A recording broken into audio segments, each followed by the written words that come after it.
Very good evening to all the participants who have joined in for this another session, which is second in the series for AI workshop. And this is promising to be a great session for all the people who have tuned in for this session. I would request Dr. Nilesh to take over, give an introduction of our speakers, and then take over the session.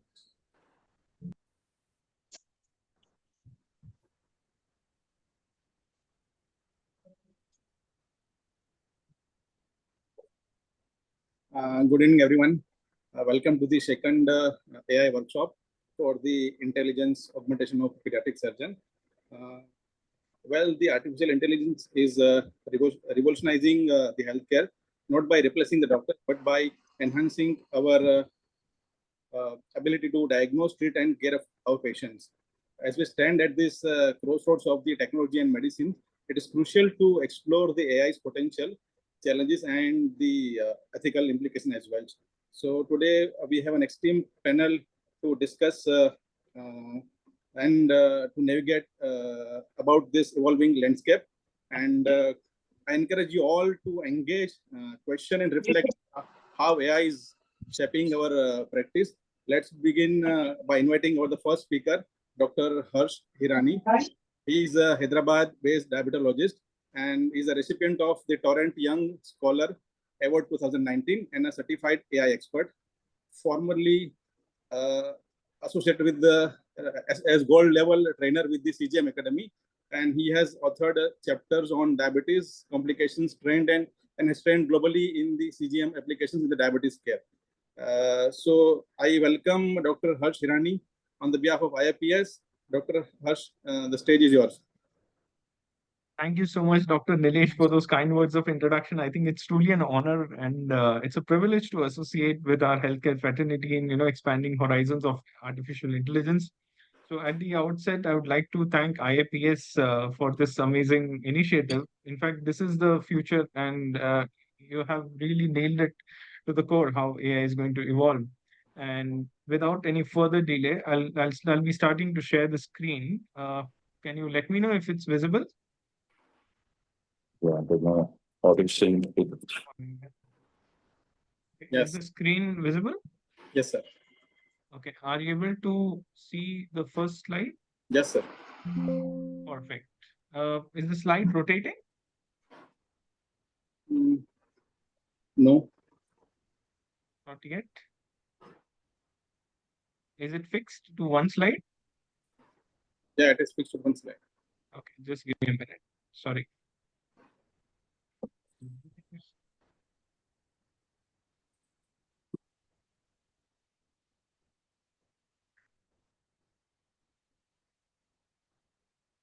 Meanwhile, request to all our viewers, you can type your questions and then we will discuss all those questions at the end of our sessions. All our two experts will be guiding us on that. Okay. Is it visible now? Yes. Okay. Are we on full screen? Yes. Okay. You see the slide moving? Yes. Perfect. So all checks made now. Right. So welcome everyone. Dr. Bharat and Dr. Alok is also going to be part of the session, who are my partners in the AI journey. So firstly, again, I would like to thank IAPS for this wonderful initiative and Dr. Nilesh Tang for pivoting this entire structure of the entire agenda. So without any further delay, I'll start with the introduction of AI and give some highlights on what is prompting. And then it will be taken over by Dr. Bharat, who is going to help us with some tools, multiple tools which are relevant to us as clinicians, and how do we really use them, right? How many types of large language models are there? So he'll be touching base on that. And then Dr. Alok will help us understand how to talk with AI in terms of, say, if you want to create a research, research outcome-based paper, or you want to create something scientific with using AI, how is it that you will be talking to AI? What is it that you're going to prompt AI? So we are covering only the practical aspects of things. Yes.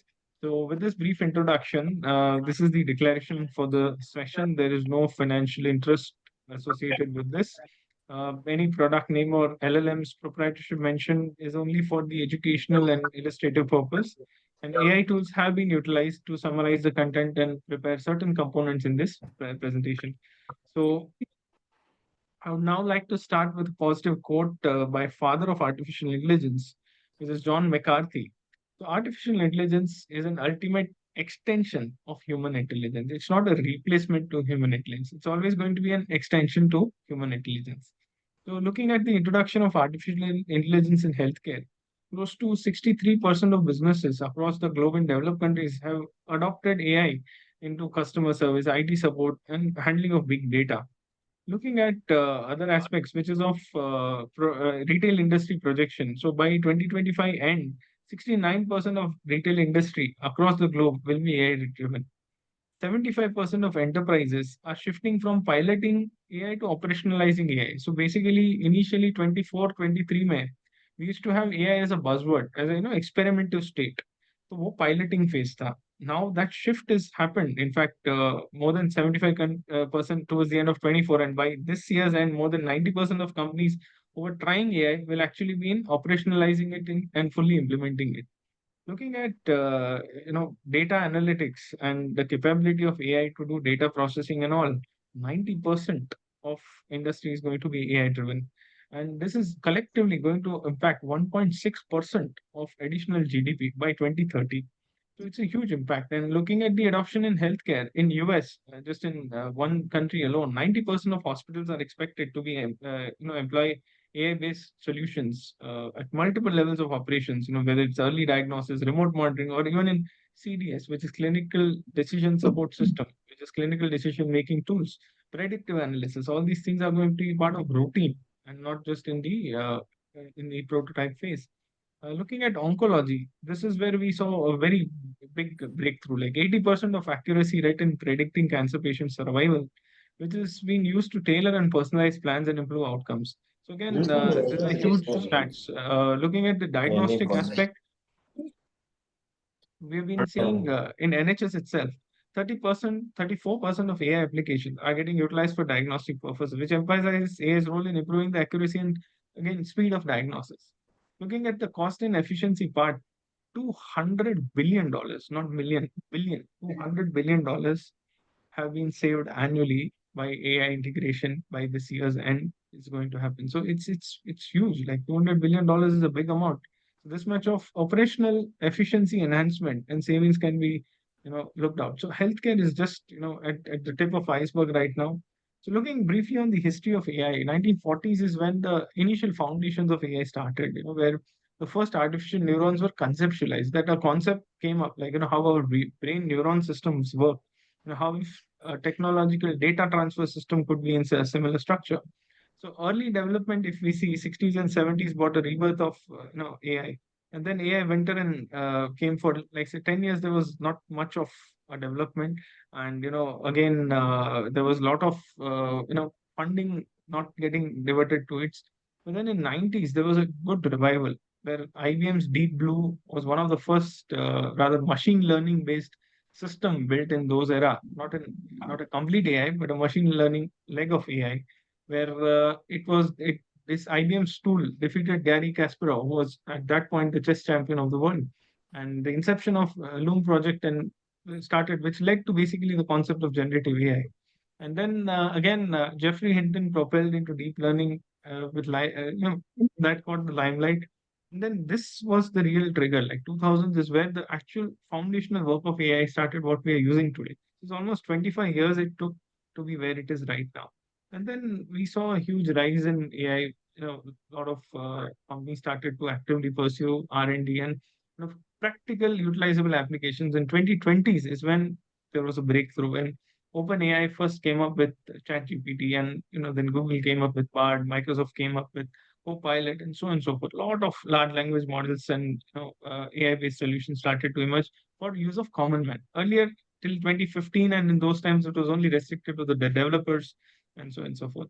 So, in summarizing, this is how human evolution, we've been seeing. But then now, even the machines are undergoing a very different type of evolution right now, right? So, this is going to be very interesting next few years.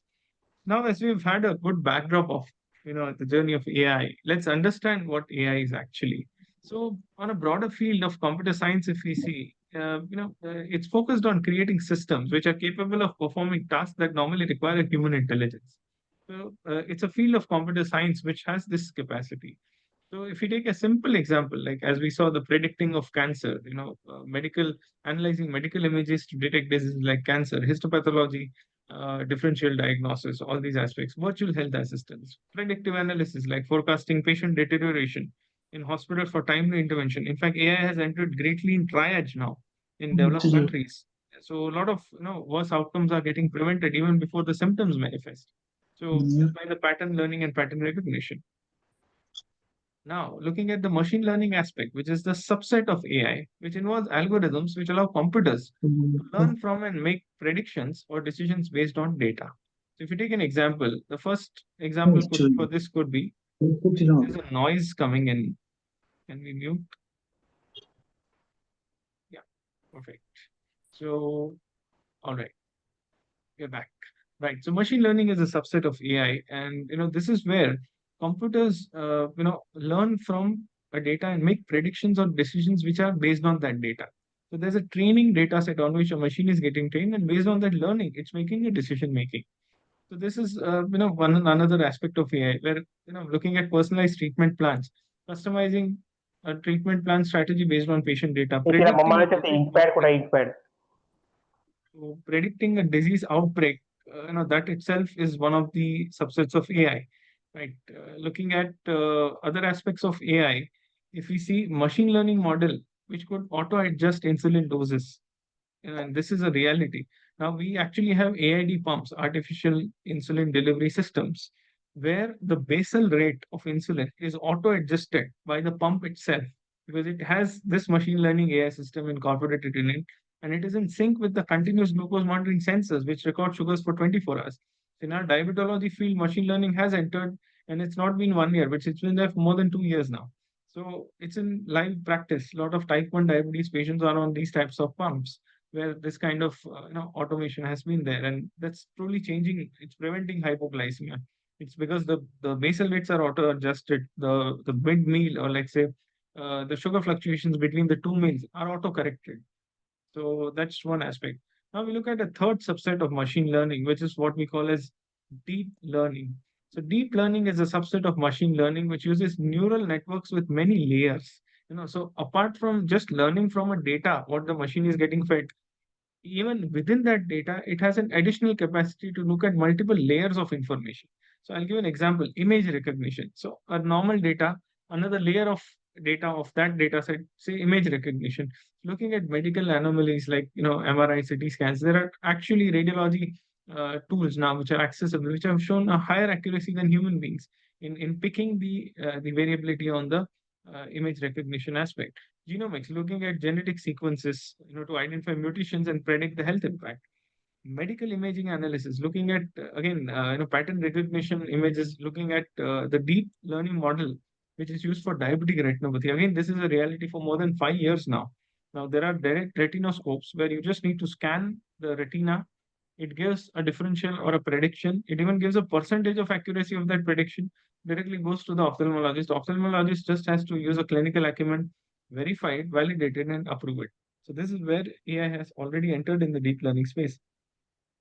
Now we enter another subset of AI, which is what we call as generative AI. So it's a type of AI that can generate new content from text to images any extent by learning from vast amount of existing data. So this is like machine learning going to a whole new level.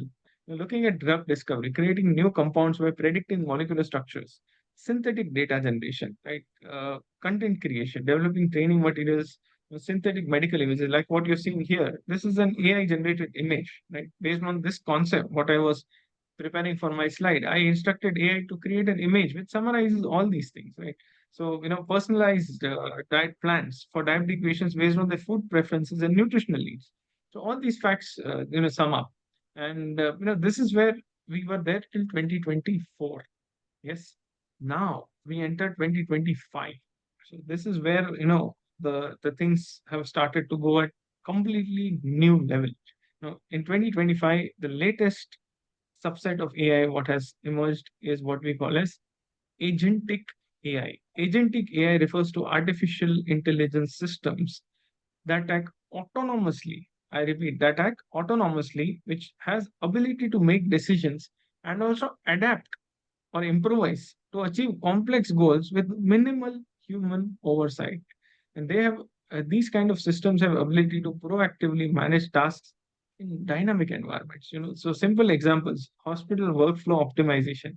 So AI can schedule surgeries, it can manage resources, it adjusts automatically to delays or emergencies. The bed allotment, the resources of, say, if you're a surgeon, you must have an inventory of surgical supplies. Again, automation. AI has entered there as well in workflow management.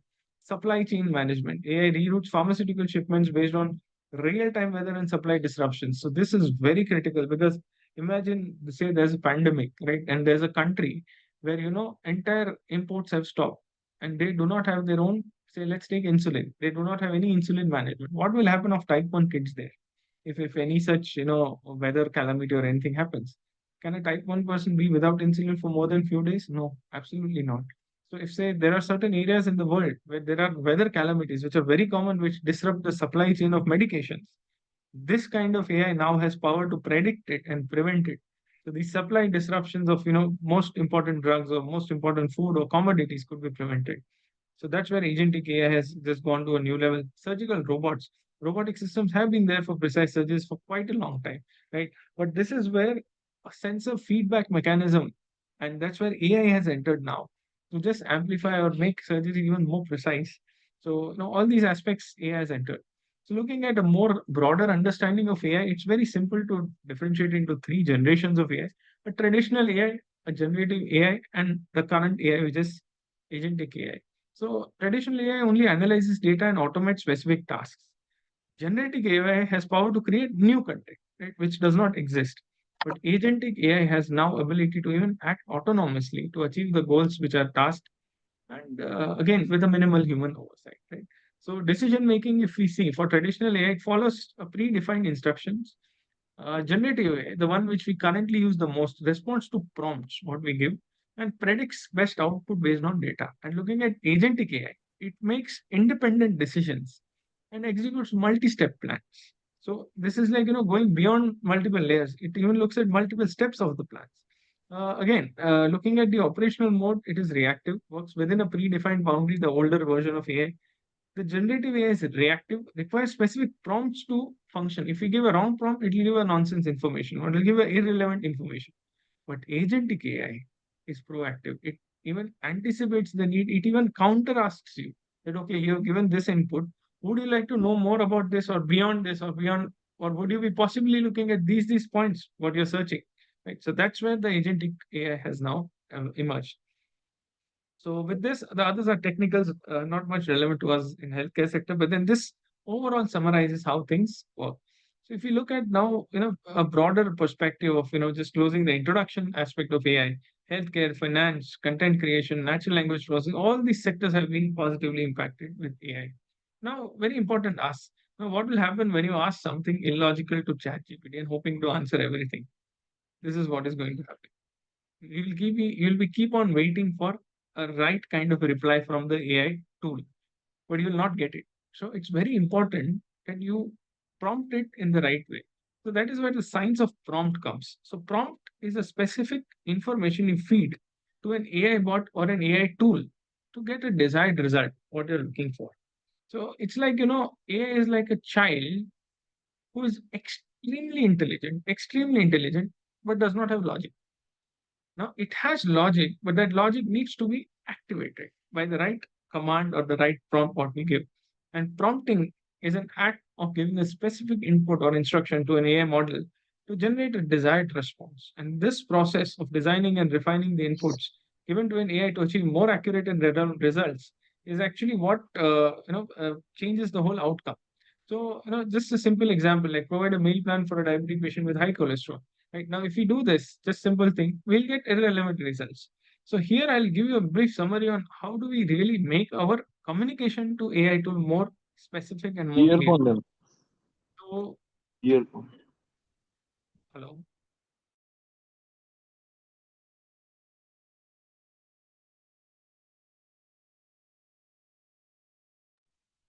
Hello. Yeah. Am I audible? Yes.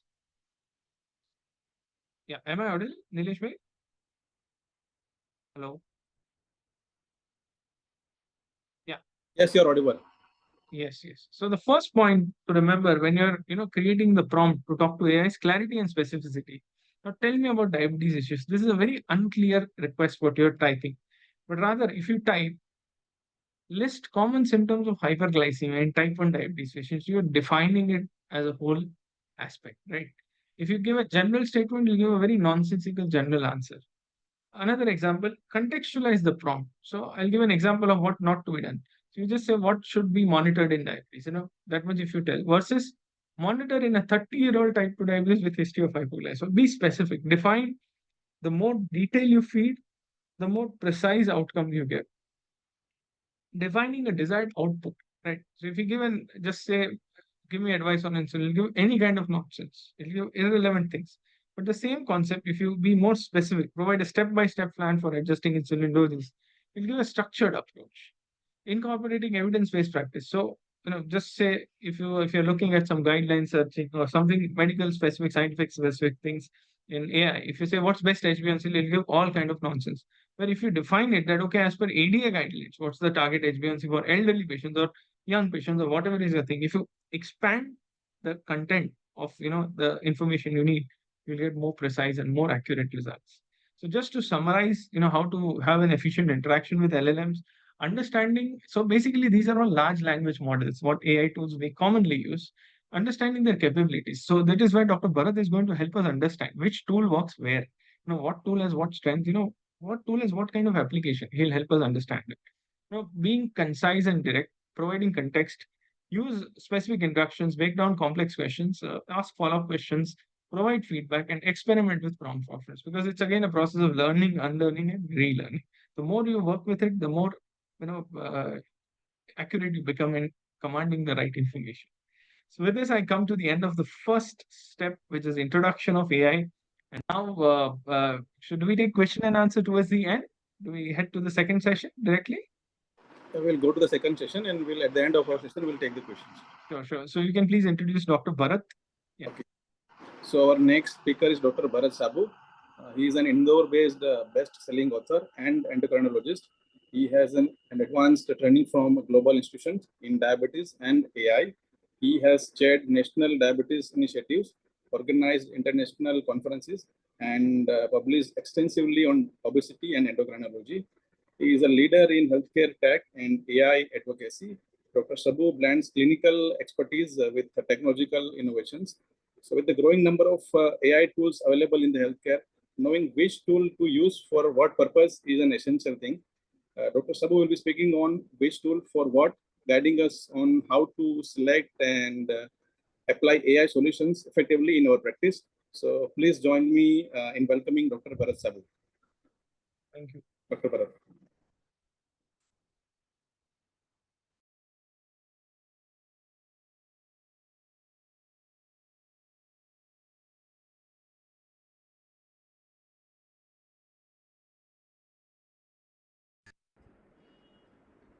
Good evening, everyone. I am thankful to Indian Association of Pediatric Surgeons and Dr. Nilesh Stark for giving me this opportunity to talk about leveraging other LLMs in healthcare. So today I will be talking about all the large language models which are there in the scope and domain of artificial intelligence and how we can leverage them in healthcare. These large language models are actually the dynamite behind the generative AI boom, and all the boom what we see today for generative AI is largely responsibility of these LLMs. Now, this all started in 2014 with this paper, which was Neural Machine Translation by Jointly Learning to Align and Translate.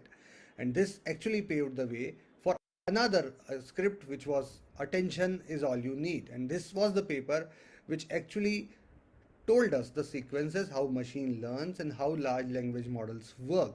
So it came in 2017, and with this backdrop, let us see what is large language model or LLMs. So these are AI models. They are trained on massive data sets of text and code, which are actually capable of understanding, generating, and translating human languages. So they actually have capabilities such as text generation, translation, summarization, question answering, and code generation. And they are actually beyond ChatGPT. We all know about only ChatGPT, but there are various language models which are beyond ChatGPT. So let us dig down one by one.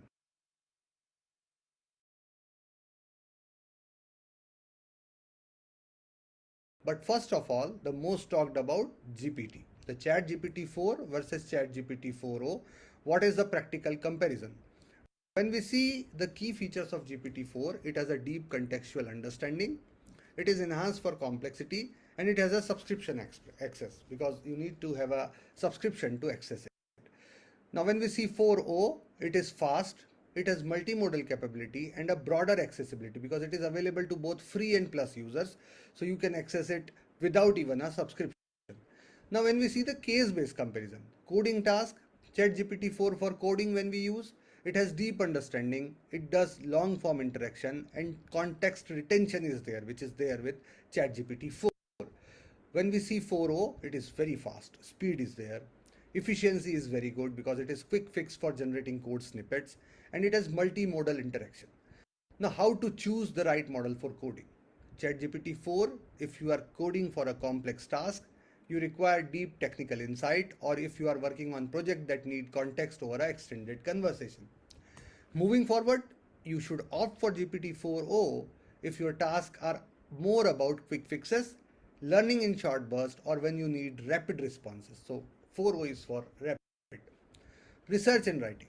GPT-4 is designed for long form writing, research article, and creating structured content. So it actually has a very good excellence in handling large volume of information. 4o can handle writing tasks.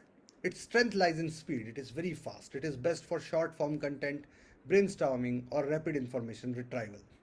For casual conversation, GPT-4 provides more thoughtful and nuanced responses as compared to the quick casual chats of GPT-4. Image recognition, 4 can handle images, but it's slower in processing and generate response when visuals are involved. And GPT-4o specializes in multimodal capabilities and can interpret images faster, ideal for tasks like image recognition, analysis, or combining text and visuals. So this is a comparison. You can take a snapshot of this. This is a comparison between GPT-4 and GPT-4o based on all what I have talked about. This is the pricing comparison between 4. The pricing is around $20 per month. Availability is only for plus users. 4o is free with limited access and it is available to all the users. Now again, to conclude, GPT-4 is a go-to option for users who need in-depth conversation, advanced coding help, or longer research projects where AI needs to remember past interaction. 4o excels in speed, image recognition, multimodal tasks, and ideal for users who want a quick, reliable result, particularly in day-to-day or casual use scenario. Plus, it's accessible to both free and paid users. That is what is made it more accessible. Another LLM is Perplexity.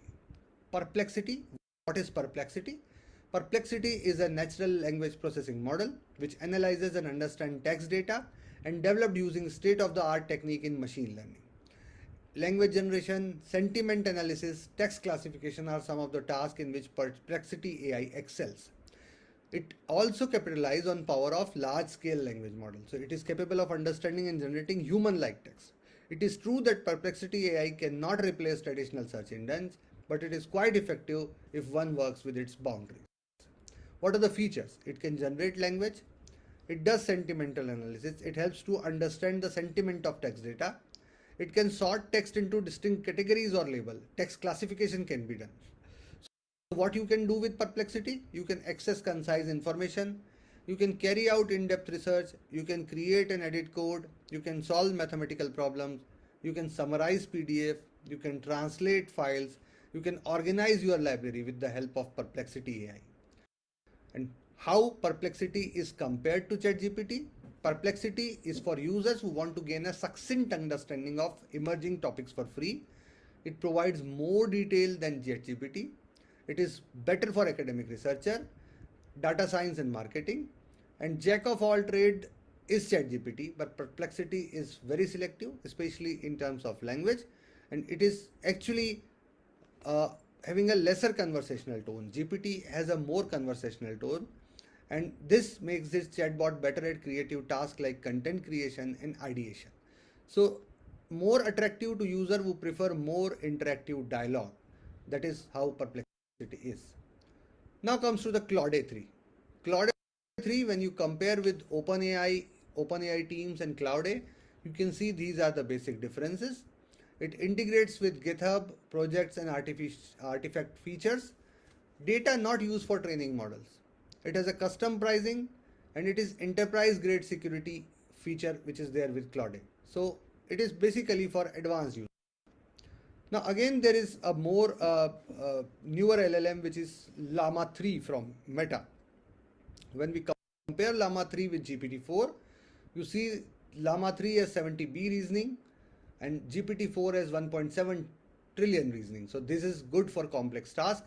Llama 3 is for reasoning. The output is text in Llama 3, text and visual in GPT-4. Llama 3 has limited accessibility. GPT-4 has a global accessibility. The coding focus is very strong with Llama 3. This brings us to the Gemini. It is from Google. Google introduced Gemini. And what is Google Gemini? It is an AI powered chatbot. It is designed by Google. It simulates human conversation, and it is designed around search. So just like Google search engine, Gemini AI is trained around natural sounding conversational queries and responses. So instead of just giving answers, it provides context to the responses. It is also designed to help with follow-up questions, and which is something new to search. And Gemini is built on Pathways Language Model 2, which we commonly call as PaLM 2, a language model which was released in 2022. PaLM and the model that preceded Google language model for dialogue application, which we commonly call Lambda technology, are based on Transformer. Transformer was released in 2017. Now limitations, like all AI chatbot, Gemini should learn and be trained to give the correct answer, and AI training is endless, compute intensive processes, and it is always giving out new informations to learn. What are the key features? It has advanced conversational ability, integrate with Google ecosystem, enhance security and privacy, personalized user experience, and real-time data access. These are the features of Gemini. Now what is the difference between Google BERT and Google BARD? These are again two LLMs. These are the differences. BERT is a pre-trained language model and BARD is a pre-trained auto-regressive dialogue model. Purpose of BERT is to understand the context of text input, and BARD generate human-like responses. Large corpus of unannotated text is the training data for BERT. Conversational data from multiple domains can be used as a training data for BARD. BERT is a transformer-based encoder, and BARD is a transformer-based encoder as well as decoder as well. What are the applications? The basic difference is BERT does NLP tasks such as sentiment analysis, question answering, and text classification, while BARD does chatbot, visual assistant, customer service, etc. Now, ChatGPT versus Gemini versus Copilot. Copilot is by Microsoft. You see 70% of Copilot users say they were more productive and 68% say it improved the quality of their work. 64% said Copilot helped them spend less time processing email. Now, we have seen all these AI powerhouses. So what is the detailed comparison of ChatGPT versus Gemini versus Copilot? Let us see. ChatGPT is known for fluent and coherent responses. Gemini is one step further with multimodal capacity, and Copilot has natural language processing in specific context. Accuracy, GPT often produces inaccurate or outdated data. Gemini gives improved factual accuracy, and Copilot's accuracy shines in specific domains. So it is very specifically accurate. Versatility. GPT is versatile. It is jack of all trades. Copilot, on the other hand, is more focused. Integration and accessibility. ChatGPT can be integrated through a web interface or API. Gemini is expected to integrate seamlessly with Google suite of products, and Copilot deep integration with Microsoft Office makes it unique. Now moving forward, customization, some level is possible in GPT, while Copilot has a very high level of customization. Ethical consideration with all of them. Sorry. So they No, all sir. need to be used ethically, and we need to set the boundaries for the ethical domain of all of ఇది చేసిందండి Jilani Manual Performance. calibration. GPT is for quick responses. Gemini suggests, early reports suggest that Gemini offer impressive speed, and Copilot also gives quick suggestion. Learning, GPT receives regular update. Gemini Amma is Jilani. flagship AI of Google, so it receives Amma. continuous update, and Copilot from Microsoft Chagufta. continuous update. करे आज अभी करे Cost, GPT offers pipe a free डालने के लिए tier. बोले ना Gemini pricing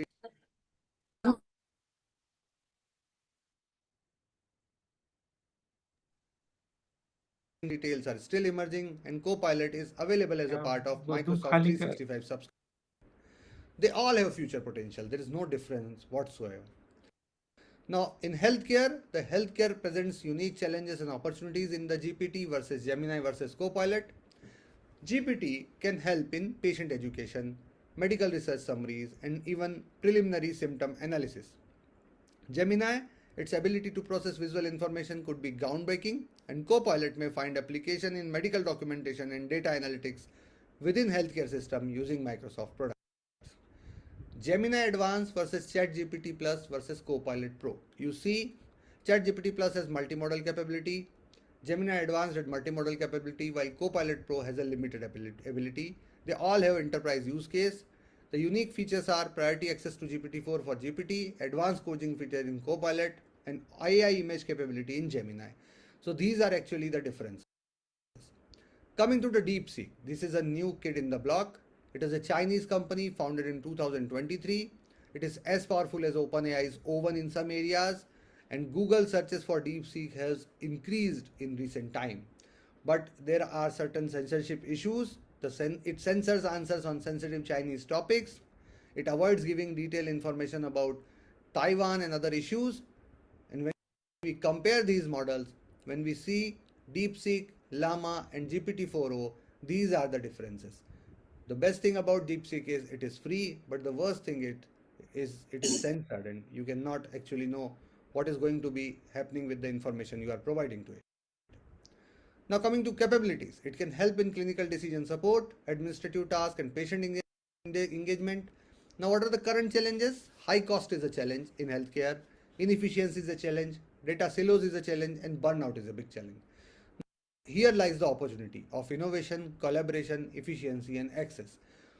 How LLM can help? They can enhance diagnosis, they can personalize the treatment plan, they can do smart medication management, they can improve diagnosis by faster diagnosis, accurate diagnosis, and personalized care. They can actually automate the administrative task by prior authorization, billing, and scheduling. They can streamline authorizing and billing, and they can again help in patient engagement by education, feedback, communication, and support. They can give personalized care by data integration, AI powered insight, and actionable plans. And the LLMs for accelerating the drug discovery by target identification, compound screening, and clinical trials is actually on its way.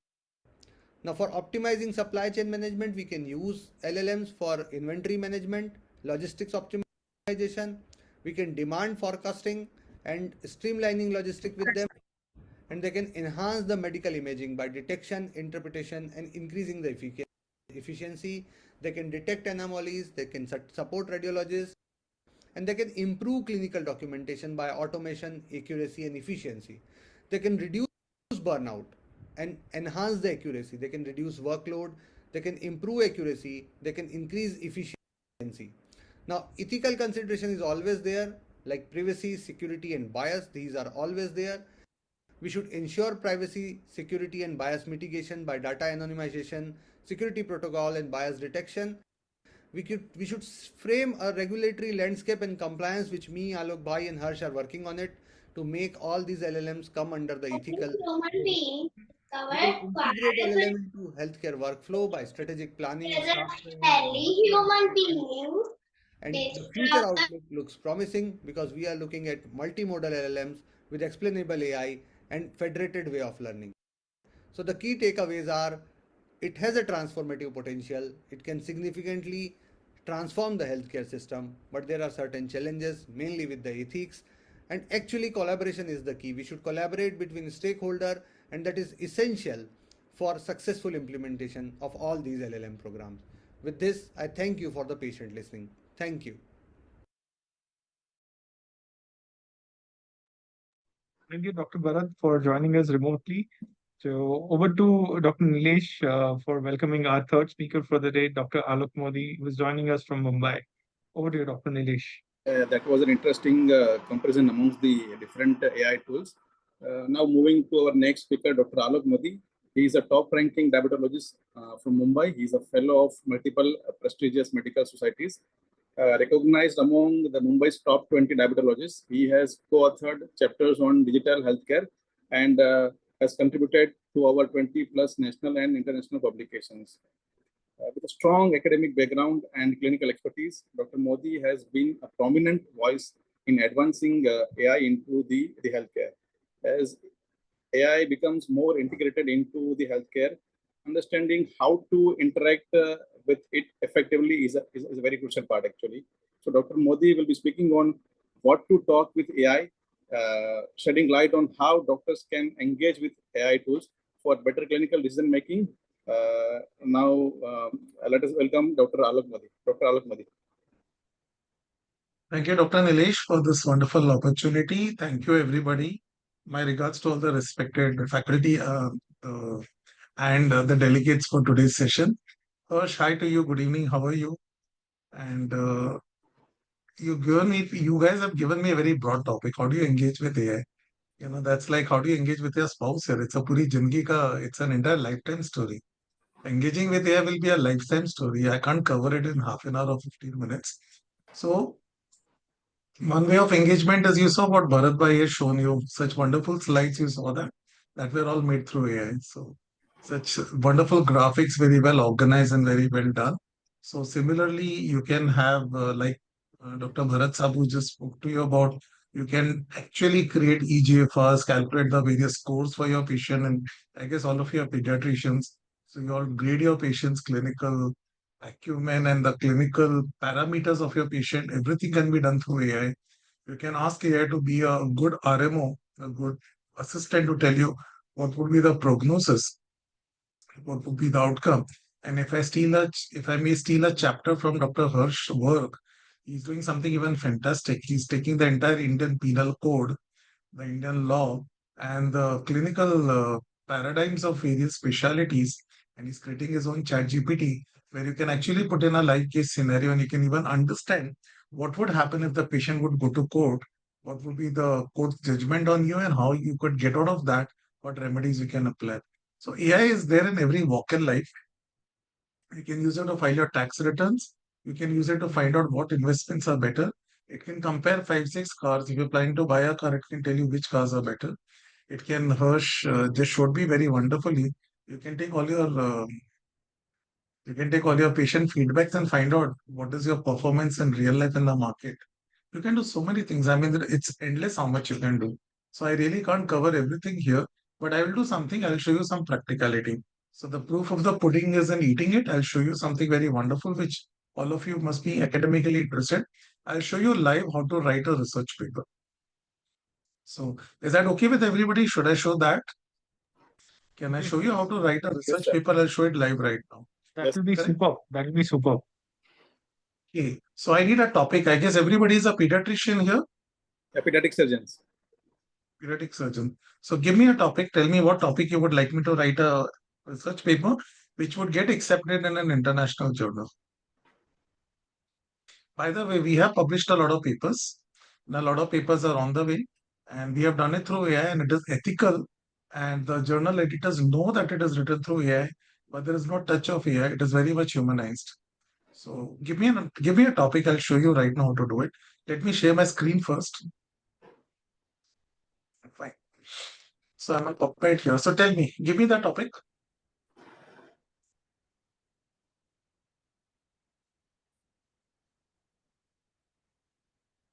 Nilesh or anybody. You want me to write a research paper live, right? I want to show you guys how to do it. So give me a topic and I'll do it right now. So this is where we'll learn actually how to talk to AI. This is a live demo on, how do we really talk to AI? Because this is the same format we'll be doing for other things also. Please go ahead, Dr. Nilesh. And suppose we have some clinical, sign and symptoms for appendicitis, and Okay. if we put those sign and symptoms into with the help of this AI, how it is accurate to diagnose the appendicitis actually, along with the, we are not talking about the radiological part. Data is money.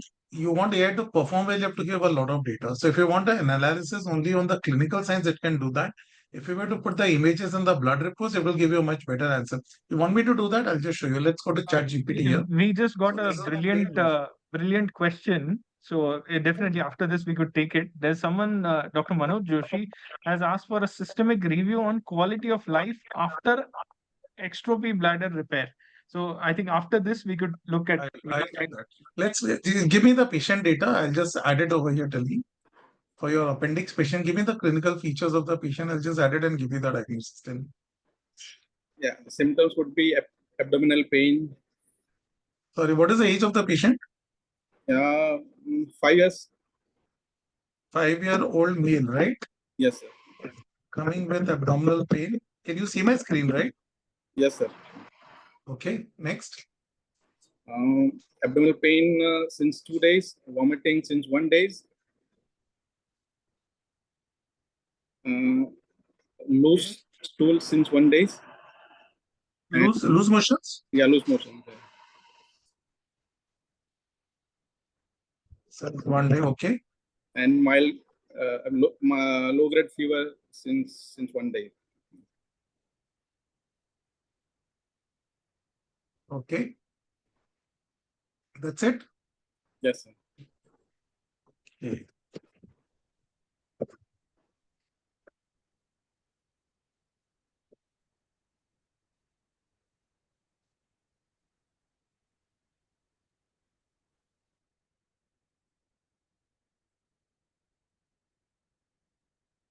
Now see, this is a prompt. You see this? This is called as a prompt. What I've written just now, what I'm highlighting. And I like to be courteous to whomsoever I meet. So I say, hi, ChatGPT. Can you give me a scientifically sound differential diagnosis? Please take into account each of patient as well. And that he comes from which area? Which area does he come from, Dr. Nilesh? You're muted, Dr. Nilesh. It's coming from the southern part of Gujarat, which is a tribal area.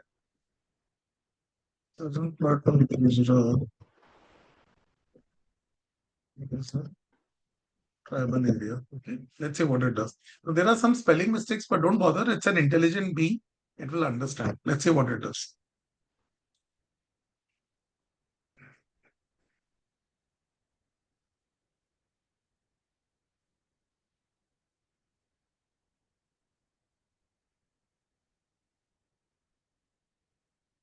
You wanted appendicitis, right? Yes, For sir. ChatGPT, that is the second diagnosis. The third is enteric fever.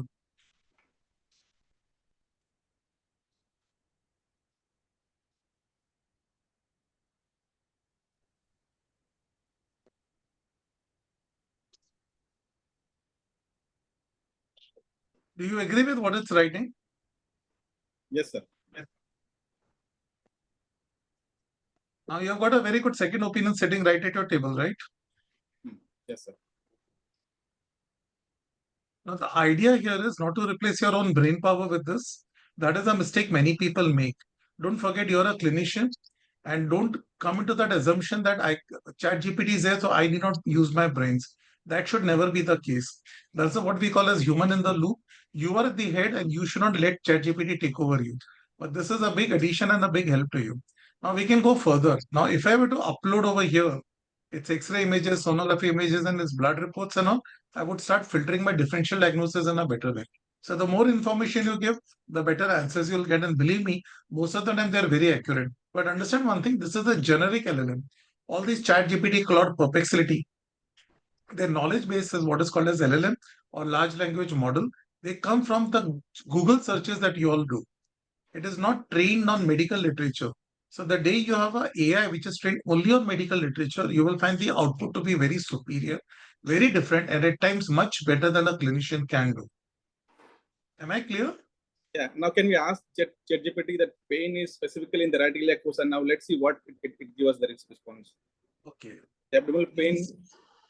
note that the P is And only in the right idea fossa. We will filter down the nodes specifically.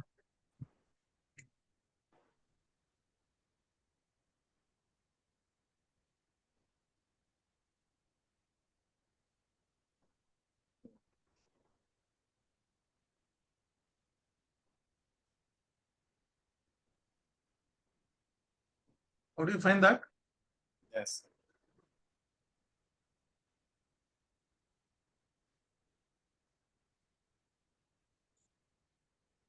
Isn't this amazing? yes, sir. I'm doing it live. Huh? I have not done any training or anything. Even you can do that.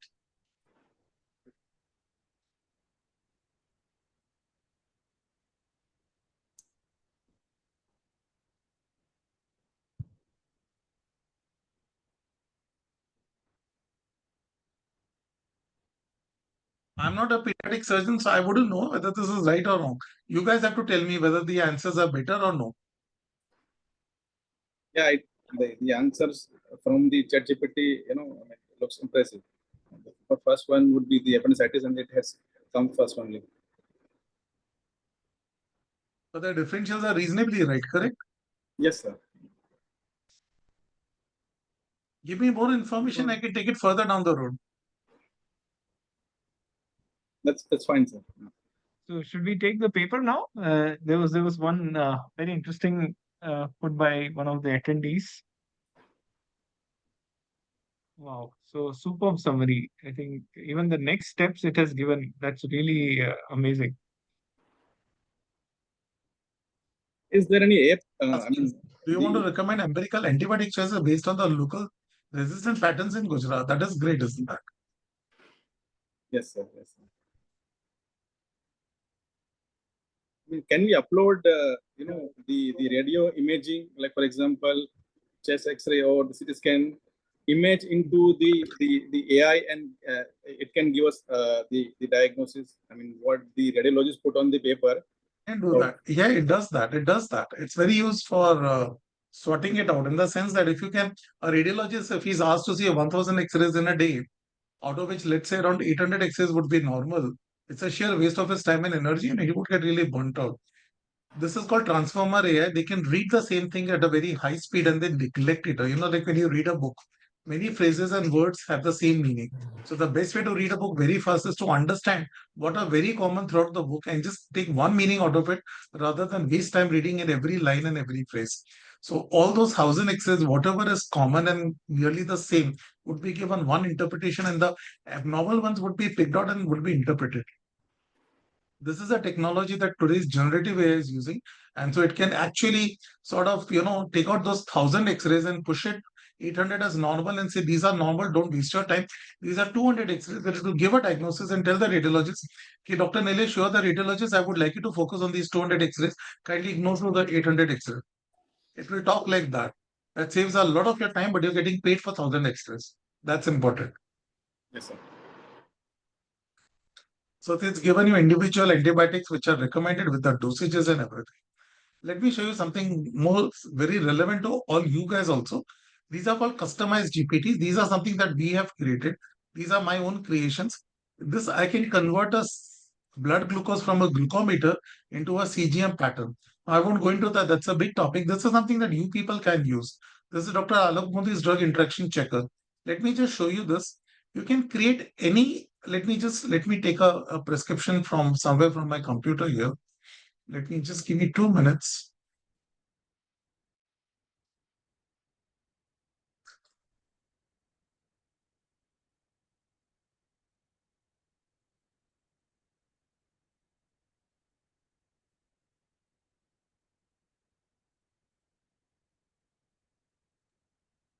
So in the meantime, we request the audience to please keep the questions ready. We are just heading towards the finish line of our session.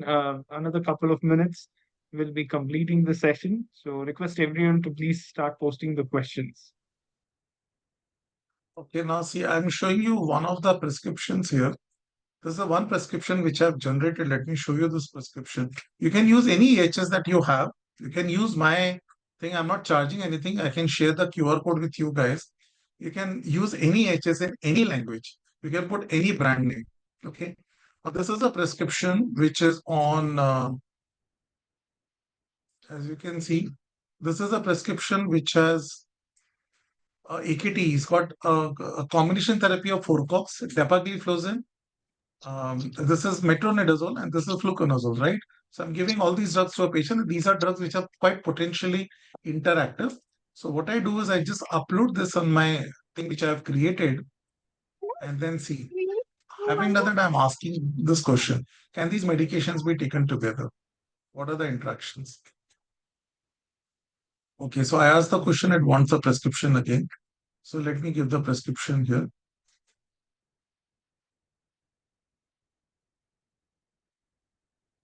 So I've already given the prompt or the command, see what happens. It is going to read your prescription. It is going to analyze the prescription. It will tell you what are the drugs. It will tell you what are the possible interactions and what all you can do and how you should adjust your medications. So you don't have to look up any literature. You don't have to go through any database. You don't have to go through any kind of pharmacopoeia. Everything is right at your table.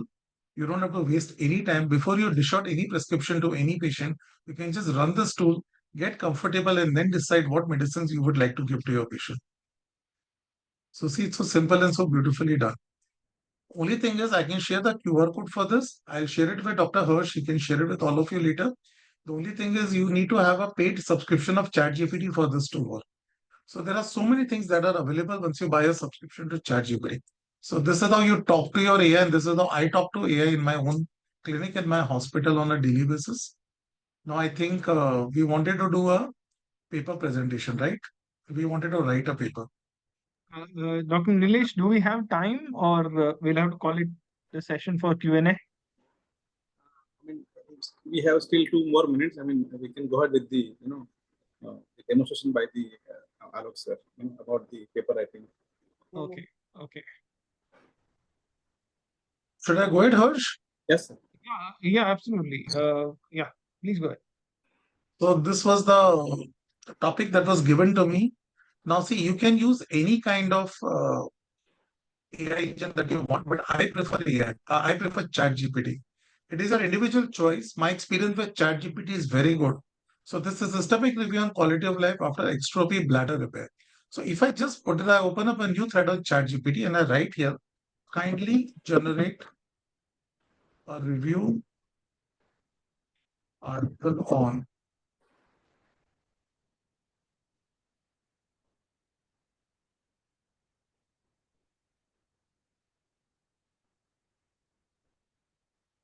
okay, it could be as simple as this, but obviously, what somebody has raised a query is very right. It will create a lot of hallucinations.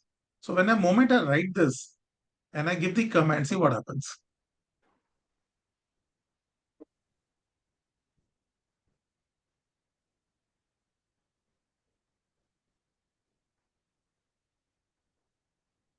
So this is a very fantastic review article which is coming in. It may be right, it may bluff, it's what we call as hallucination. All AI engines are known to hallucinate because I told you they don't derive their material from medical literature, they derive it from multiple sources. Correct? So say it will go on and on. It will write a very beautiful article. It will write the methodology. It will write the conclusion. It will give you the references and everything. Right? So it's not. Now you need to work on this. This is a review article which is just given the very basic thing because you asked a very basic question. Now see how you decide your prompt and how do you change it. Now suppose I go back and ask, let me start a new thread here. Now, first I need to go to PubMed. Let me type this. Okay. Let me search the references on this. Okay. It didn't find any references here. Let me go to Google Scholar and see what references do I get. Now, these are the references I'm getting, correct? So what I do is I download this paper. Okay. Here I download this paper.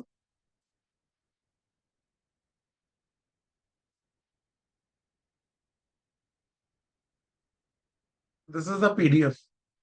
Got it? So I need to take out at least 15 to 20 such papers. Now I can use a much better system than Google Scholar and PubMed, which is Consensus AI. It does a huge literature search and mostly it always gives you the PDF file which are not downloadable from many of the sites where you have to pay money. It gives you a free PDF most of the time. So it will take some time and its filtering is very superior. You can use Semantic Scholar, you can use Cite, you can use Citation Marker. There are 150 sites by which you can download an article. I had already covered that in research retreat in Madurai, but then you stick to 4 or 5 which you like. So now you're getting these articles, right? Now you're getting this article with 1 citation, you're getting this article with 34 citations, you're getting this article with 65 citations, you're getting this article with 14 citations. Now let me pick up this article. Of course, I can give the command, give me the last 5 years papers, give me the last 10 years papers, give me articles which are got the highest citations. I can decide what command I give or what prompt I give. Accordingly, I will get those articles. So it makes my life very easy. Let me pick up this article. This is an observational study. I go to the full text of this article. I'm getting the article here. I download this article, right? I will have this PDF. I download this article. Got that? So let's say I download such 20 such articles. Now I'll show you how to move further. Now there is something called as a free Vancouver generator.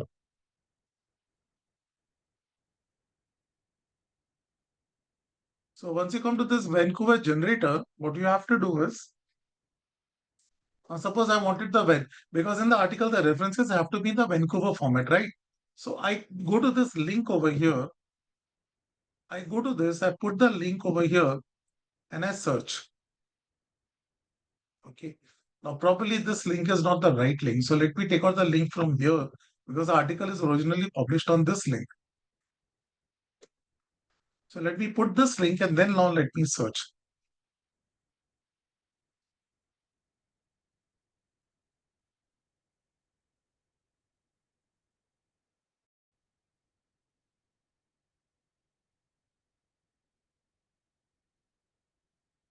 Okay, so this link probably is not a very good article. So I probably should not go into this. Another way to find out is to take a link, take this address, the DOI link. Sometimes this works. Okay. So let me copy this link here.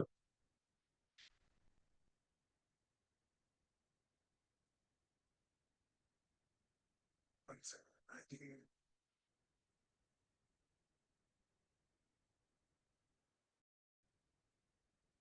there is some problem with this link. That's why it's going down. One second. My Windows has got stuck because of this. Sometimes you do land up in some unethical sites and then you have this problem. It has crashed my Windows. Just give me a minute. Windows should restart on its own.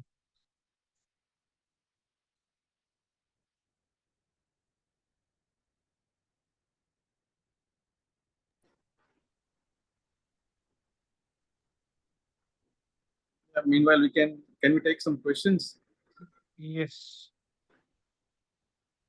Yes, Yeah, yes. so the bottom line is what you have to do is I just collapse. So what you do is you download those 15 or 20 articles, convert it into the Vancouver format, okay, and then you put those articles in ChatGPT or Grok, two three major engines which are like one is Grok, which is by Elon Musk, and one is by ChatGPT.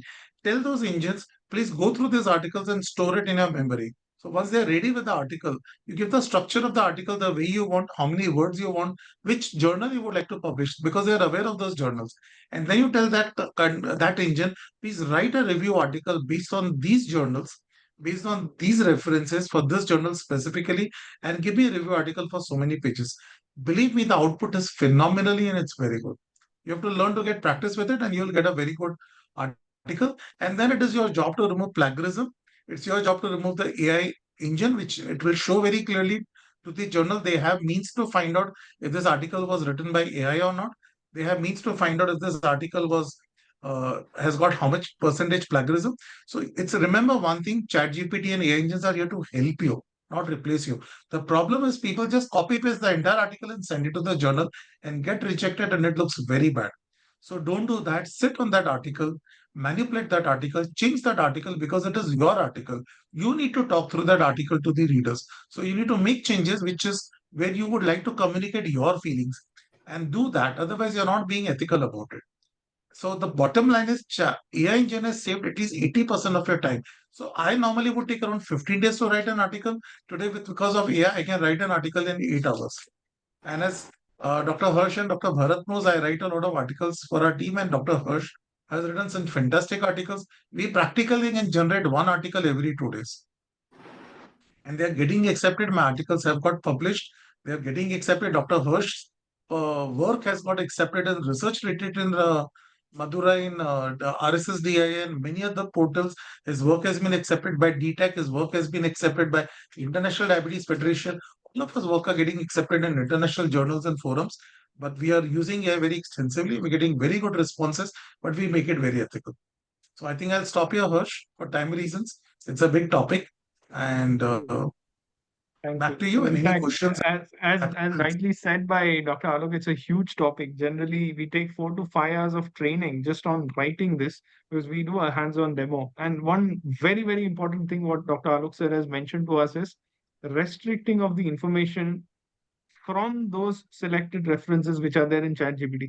Unless you do that, you're not making anything original, and you will get a lot of fake content, a lot of dummy references, a lot of hallucinations of the information output you'll be seeing. So thank you for that. That was an eye opener and really added value. So over to Dr. Nilesh for the further proceedings for any questions or anything we could specifically address. Thank you. And the question asked by Dr. Manoj, many times the AI provides a dummy reference, like you mentioned just now. Yes. Bibliography. Yes. We have to verify it. So how we can avoid those, the dummy references? Correct. See, So that, yeah. yeah, go ahead, Harsh. Yeah, please go ahead. So, like Dr. Harsh already answered, see, I told you in the beginning, ChatGPT, Grok, Claude, and Perplexity, these are all AI engines which are generic AI engines. Remember, they are not designed for doctors. They're designed to take care of your income tax returns. They're designed to take care of your marital problems. They can help you with your psychiatry issues. They can answer any question on earth. They can even tell you, did NASA find any water on the moon?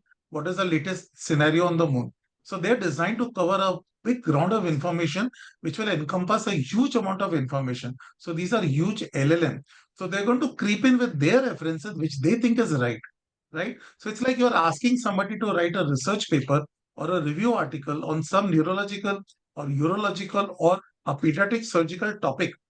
You're asking a patient to write it who has got information. He's being ethical, but he's got hajar sources of information which you think is not appropriate for your specialty. So that is how it is. So when you tell that, please look up only these 20 references and do not go beyond that. So you have to create a prompt accordingly. So that's what I told you. You upload those articles. There are references in Vancouver format, and you tell that AI engine, please do not look beyond these references. Just stick to these references. Then the references it will generate throughout the article will be very catered, very focused, and very ethical. So these false references that you're generating will stop because you never told it. Now, so it's understand one thing. The way to work with AI is understand it is a very intelligent, sentient human being. Don't think it is a dead science. I think it is sentient. It has got a personality. It has got a life. Accept that. Don't argue with me whether I'm right or wrong. Just accept it. And then talk to this AI thinking it's a very beautiful companion or a beautiful RMO or an assistant which I've got. I've been blessed to have a fantastic, highly knowledge clinical assistant, and I'm blessed to work with him. And then give information like you give to your junior. Do this, look into that, how you tell your students how to write a thesis. Look into this, follow this norm, get this ethical committee approval, look only into this data, ignore this data. So start giving prompts like that, and then you will get a fantastic output. So we spend a lot of time in actually deciding and generating the prompt, and that's where the entire skill lies. And that's what Dr. Hirsch was saying. We train people over 6 to 8 hours to do that. And by the way, did you know that people who know how to write a prompt are being paid heavily by the industries? Today, a person who's good in prompt engineering, you have to undergo training how to write a prompt to an AI. They're getting salaries to the tune of 5 lakhs to 10 lakhs per month. You think I'm bluffing? I mean, see, it's like this. Suppose Ola, when I was doing my certification course from Massachusetts University, which Dr. Hirsch has also done, I was supposed to prepare a business model for Ola so that they can get maximum business. So based on the data that Ola gave me, I had to design a business model to tell Ola which days the fleet should run more, which time of the day there should be more cabs, which streets there should be more cabs, which driver have a higher rating, and which driver should be put on the peak timing and which driver should be given non-peak timing. That whole model I had to create through AI. And I will not be able to create that model unless I know what prompts to give. So if I create a wrong model, Ola loses a lot of business. If I create a good prompt, Ola gets a lot of business. That's the reason they are ready to pay me 10 to 15 lakhs, depending on what revenue I generate. You get that? So if you want to write a good research paper, don't blame the AI for bad outputs. Blame your prompt. You write a good prompt, you know how to talk to an AI. That's the topic that has been given to me today. You write the right prompt, you'll get a fantastic output. You write a wrong prompt, you will not get a fantastic output. Like you just saw in the appendix case, the more details you give and the more you talk very honestly, this is what I want from you, you will get a very fantastic answer. Superb, superb. That was an amazing, elaborative, structured flow of, how do we really talk to AI? Because the more details we given, the more apt it starts to become. Thank you. So I Like just want to Dr. say one thing. The problem with most of us, we think AI is something of glamour. We think we are watching Shah Rukh Khan in action. We are watching a magician show. It's not that. Get out of the fact that this is a wow. It's not a wow. It's a how. That's what we talk in conferences. You need to learn that you need to take it seriously and you need to answer, talk to it like a live human being, and you need to use that in a very better way, and you need to use it in a very scientific manner, how you see your patients. And believe me, it gives very good outputs. Yes. There's a question. So, yeah, there's a nice question. I think, yeah, Dr. Shalini Mishra has asked, how is Dr. ChatGPT and August AI? So, yeah, very good question. August AI is developed in India. So it's a good tool. It's useful for multiple aspects such as history, transcription, and a lot of other tools. The only thing you have to look out is the licensing process, right? There are certain regulations which are underway. In next few months, we'll be seeing them, and definitely it's a very it's clinical decision support making tool, so definitely it could be utilized. You just need a good internet connection, a high speed internet connection, a good voiceover which could actually record a sound of your voice correctly, and most importantly a consent to the patient even before you start using that tool, that we have got AI systems to record the history. If you're okay with it, please proceed करके. That way you can use the tool, because we still don't have a formalized structure of consent of patients when we're using CDS tools like these voice transcription and other functionality tools. But as a tool, it's a really good tool. So yeah, thank you, Dr. Shalini, for that question. Yeah. Like Dr. Harsh, you mentioned that, with the help of AI, the US has been able to save $200 billion actually. So, I mean, many doctors are worried that, AI might replace I certain think there aspects. is one more question she asked, what is Dr. ChatGPT? So Dr. ChatGPT is a chatbot. Okay. So you ask in any question, you will get an answer which is apparently a medically right answer. Now, one thing you remember, one thing, we have also created chatbots. Dr. Bharat has created Mitra, and me and Dr. Amit and Harsh, all of us have validated a chatbot called as Madhu AI. So you put in any question, it gives you a very right answer. We had to spend 3 to 4 months to make that AI tuned to the right medical knowledge and not give false knowledge. That is called validation. Please understand one thing, there are 2000 such tools available in the market which are not validated. So I get a lot of patients who tell me, you know what, AI ने ये बोला है. It is not like Modi ji ने ये बोला है, प्रधानमंत्री ने बोला है, वैसा नहीं है. They say AI ने ये बोला. It is not a Supreme Court answer. So get out of this. You need to tell your patient कि हर AI right नहीं होता है. So there are many tools in the market. Like there are many quacks on the internet who are treating diabetes without medicines, and they eventually come to us with a lot of complication. So please stay away from these non-validated. Now, I'm not commenting about Dr. Chat GPT. I have no idea whether it's validated or not. But since there are no legal guidelines in India as of today, there are many tools which are not US FDA approved. So if there is a tool which is not validated and has not cleared the certification of the authorities, recommend and tell your patients not to use that tool because you would get misguided.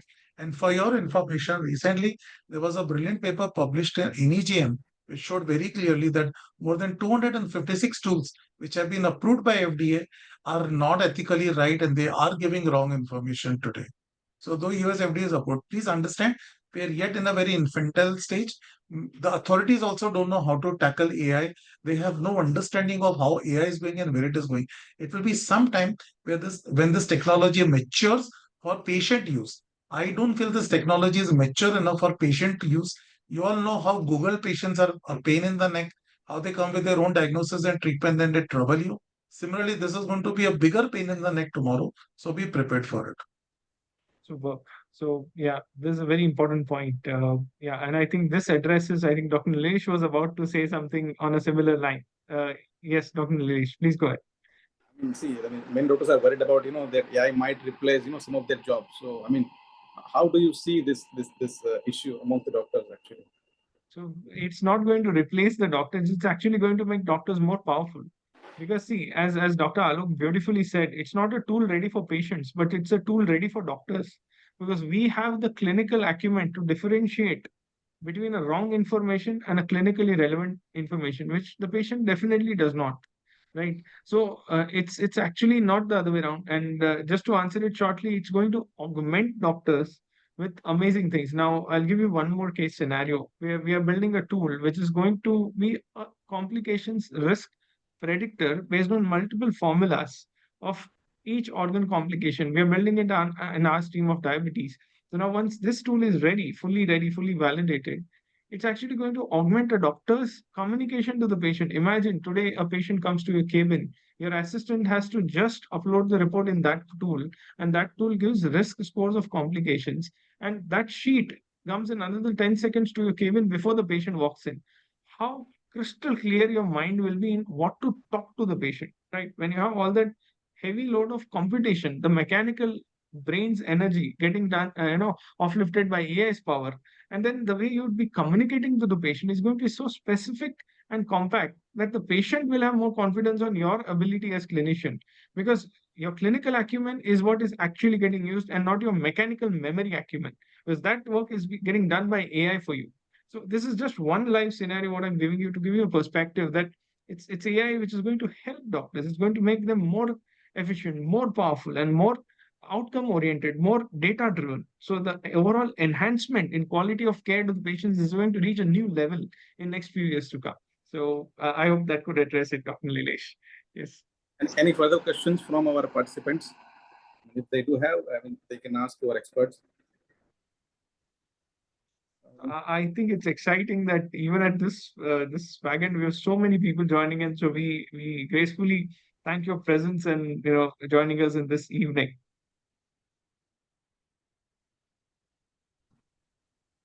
I have questions. Being a law graduate, sometimes AI, they do make errors actually in the diagnosis and the treatment. And if the doctor is using such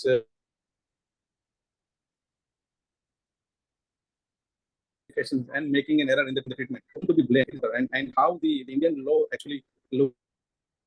Yes. So, Dr. Nilesh, you are very much aware. In fact, it's a proud moment to share that Dr. Nilesh, myself, and a lot of our colleagues, we are more than 15 colleagues from 6 different specialties who come up together for a paper which addresses this. And very soon, in next few weeks, we are going to have it submitted for publication, where exactly this point we are going to be discussing on what's the legal stand right now. So just stay tuned, few more weeks, and then Dr. Nilesh is himself going to share it to the entire IAPS and the entire healthcare community, the work which we have been doing for the last few months. Yes. The last question, I guess, the AI in the healthcare is actually evolving very rapidly, especially in our country, India. So where do you see its biggest impact in the next 5 years? A short answer to that question.